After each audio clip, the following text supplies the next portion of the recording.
everyone, this is Maki. GQuuuuuuX is really heating up, isn't it? In Japan, the anime magazine New Type recently published an interview with the director and the scriptwriter.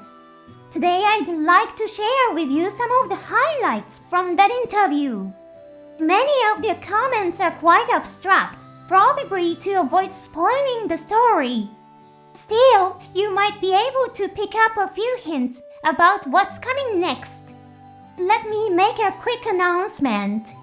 On my channel, I'm currently accepting support through memberships. For just 99 cents a month, you can get an Amate and special stamps to use in the comments. Alright, let's go through the comments. GQuuuuuuX is set in the same universal century world as first Gundam. It asks the question, what if the Zeon forces had won the war? This approach falls under the genre known as alternate history. In an official program released earlier, the director Mr. Maki said that he began writing the story of GQuuuuuuX with the idea of combining the techniques of alternate history with Gundam. However, in a recently published interview, his comments took a slightly different turn. GQuuuuuuX is more appropriately called a historical what-if sci-fi story rather than a fictional war story, he said. Alternate history typically focuses on exploring what might have happened if the outcome of a war or historical event had been different. And if you think about it, most of the story in GQuuuuuuX takes place in a timeline after the war ended. From here on out, we'll probably continue to see developments that differ from the events of the original universal century. Mr. Maki also shared some thoughts on the war theme. Past Gundam works have depicted war from a variety of perspectives. So I thought, why not try to portray a Cold War scenario? I personally experienced the Cold War era in real life. By using that experience to shape the story, I thought it could give GQuuuuuuX a tone that would set it apart from other Gundam series. There are probably many fans who are wondering when war will finally break out in the world of GQuuuuuuX. Could it be that a large-scale war won't happen at all in this story? After all, even in the original universal century, the one-year war between Zeon and the Earth's Federation was humanity's greatest conflict, and the battles that followed were relatively small in cosmic terms. If it's a war on the scale of what we saw in Zeta Gundam, it's definitely within the realm of possibility. Mr.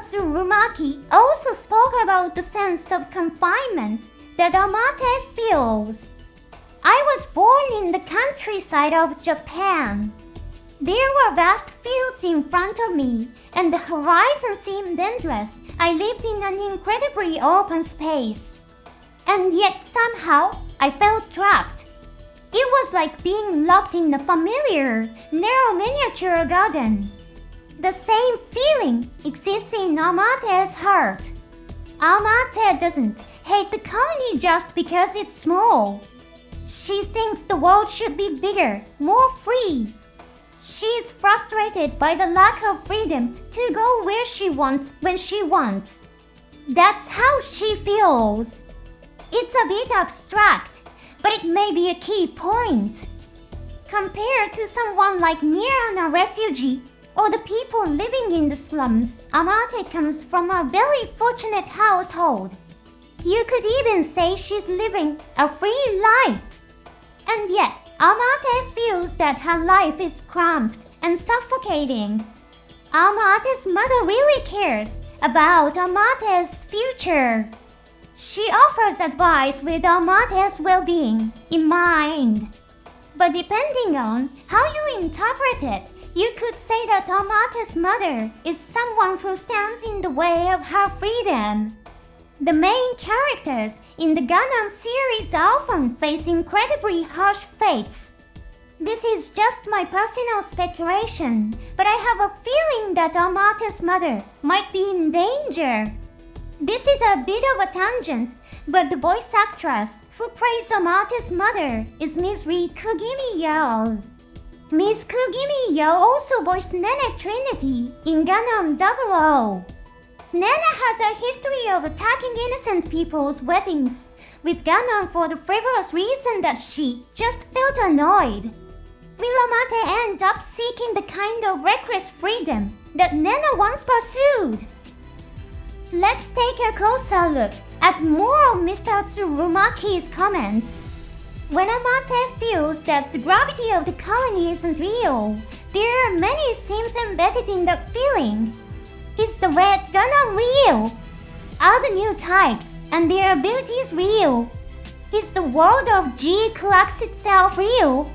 We've woven the theme of real or fake into many different parts of the story. This is something that has also been mentioned at events such as the stage greeting for the beginning movie. One of the central themes in GQuuuuuuX is this idea of real or fake. Mr. Tsurumaki brings it up again in this interview. The fact that he keeps repeating it suggests that it's an extremely important theme. The line "is the world of GQuuuuuuX itself real" really stands out. Some fans have started to speculate that GQuuuuuuX might actually take place in a virtual reality, like a digital world. Let's also take a look at what Mr. Yuji no Kido, the main scriptwriter, had to say about Amate. Amate has the characteristics of a classic protagonist, so writing her was actually quite easy. What makes her unique is her lack of prejudice towards others. The refugees living in the colony are discriminated against, but Amate doesn't have those feelings. Take her reaction when she first meets Niran, for example. A typical girl might be wary of meeting someone as suspicious as Niran. But Amate doesn't discriminate. She talks to her like a friend, saying something like "you need to replace my smartphone." In the environment of Side 6, Amate's personality is quite unusual. Amate sees Niran as an equal. That's why she feels deep anger in her heart when she sees the bruises on Niran's face after being beaten by the military police. She's also angry at Niran's attitude of accepting her situation without resistance. The moment Amate's anger really reaches its peak is when the military police's mobile suit starts destroying buildings where refugees live. Her decision to board the mobile suit at that moment is a pure expression of that anger from the depths of her soul.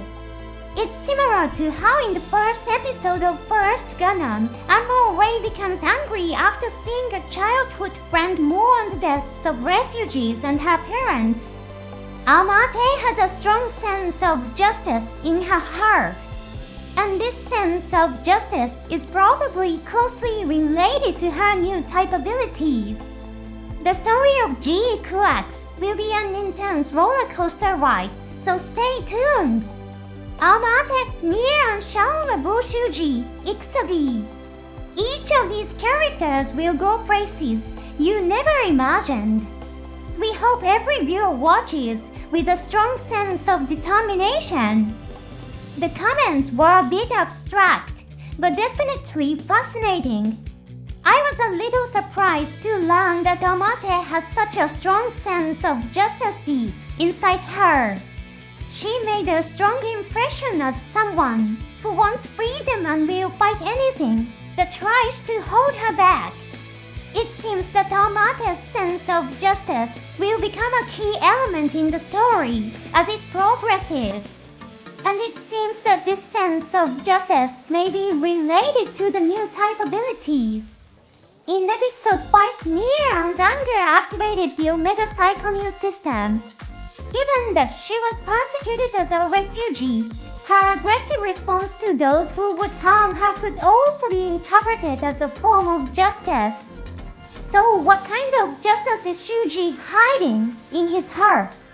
I'm curious to see how that will be revealed in the coming story.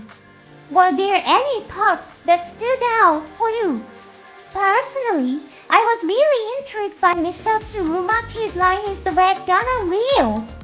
Feel free to share your thoughts in the comments. Thanks for watching all the way through. See you in the next episode.